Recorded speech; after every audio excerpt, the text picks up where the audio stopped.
where how did this white man get so damn smart so quick? Remember, we was training his ass.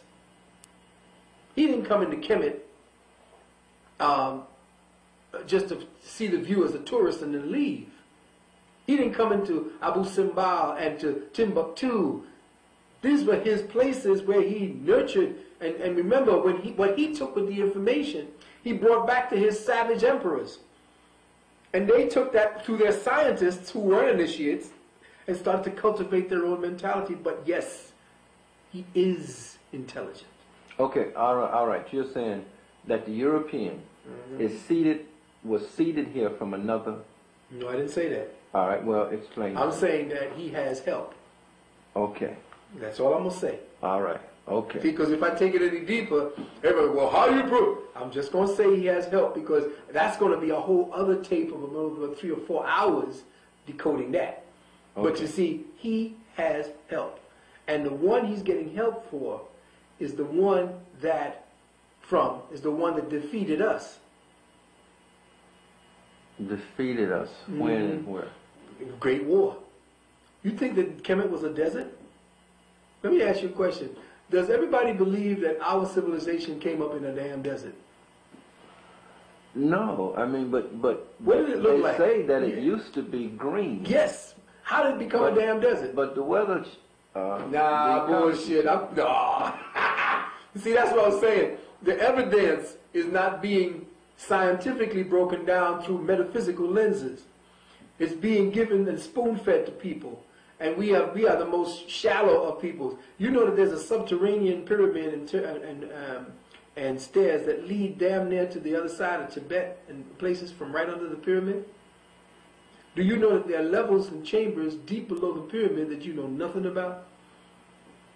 Do you know that the pyramid is triangulated to another pyramid on Mars, but that the pyramid here on this earth is essentially a mountain that was actually created in order to stabilize the wobble of a planet, and that it was created in order to create a chamber that would destroy the magnetic frequencies, so that the electrical frequencies that the planet naturally used to do would then take off, and you could communicate to Orion and to Sirius, the very stars that they tell you that those things are triangulated to. Mm-hmm. See, who our ancestors were is what, and this is the slick part of the psychology. Remember, he's tricknology. Mm-hmm. What he has done to the activities of our people in the ancient times is put them into comic book form. Mm-hmm. And thus separated you from the reality that he hides within the stories of his own myth. But the superhuman things that they're finding out that this black man used to do, they're assigning to their superhero white men. Mm-hmm. And you are thinking, because you are caught up in his paradigm, that he is flating his own ego, when he's actually taking your stories and building up what he does not have. Mm-hmm. And that is a spiritual history. Mm-hmm. Two things, and mm-hmm. I bridge what you're saying. Only from looking, I told you,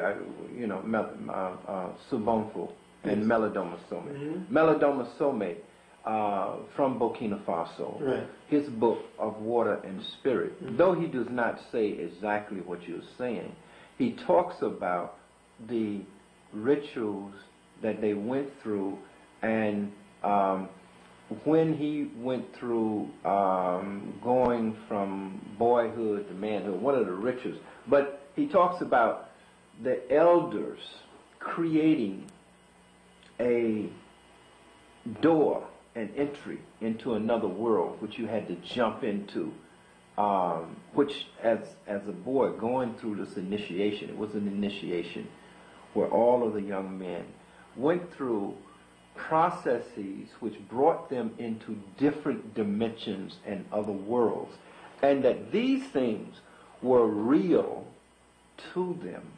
That is the world in which the European, through Christianity and Islam and etc., attempts to enter. Attempts to enter, but attempts to shut down, destroy our world, traditional But he attempts to enter spirituality, and take it over, and through his, but to shut ours off. Now, I only said that to say that when you talk about these other dimensions, within our own culture, if you look at that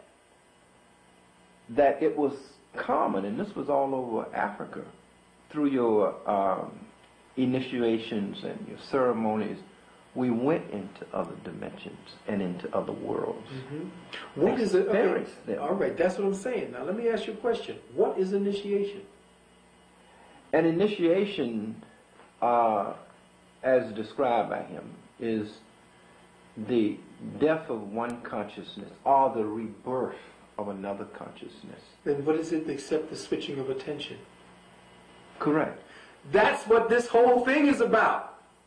We, Bobby and myself, and people like myself, are teaching the aspects of initiation. What they had as a consolidated spiritual experience, because they were contained, they were protected, they were in the folds of their elders. We don't have that anymore, brother. The information now has to be disseminated the best way that we can. And Bobby and I are putting things out there in hopes of waking up the sleeping and latent part of ourselves that is there, accustomed to switching our attention, accustomed to switching into whole other realities, studying whole other parts of ourselves.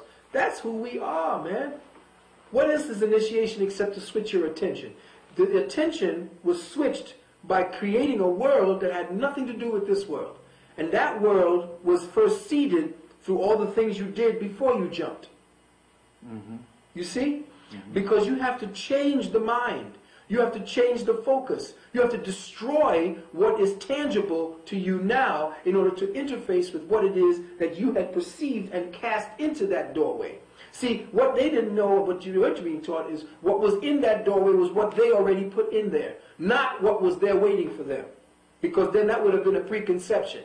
What they went in and found was something that they were, by the conditioning of their ancestors and their elders, they conditioned them to think about what they would be, to imagine what it is, to teach them to drink potions, to go into different places, so that when they did go through the door, they did not find this reality there. They already had where they were going in their heads, they just didn't define it until they got there. Because what were they teaching them except you are whatever it is that you think you are. And and they have that old saying, wherever you go, there you are. You see? So I don't know what his expressions and what he teaches of initiation, but I do know how to explain whatever it is that he may say, he had experienced there, so that people could understand it. Now, you say that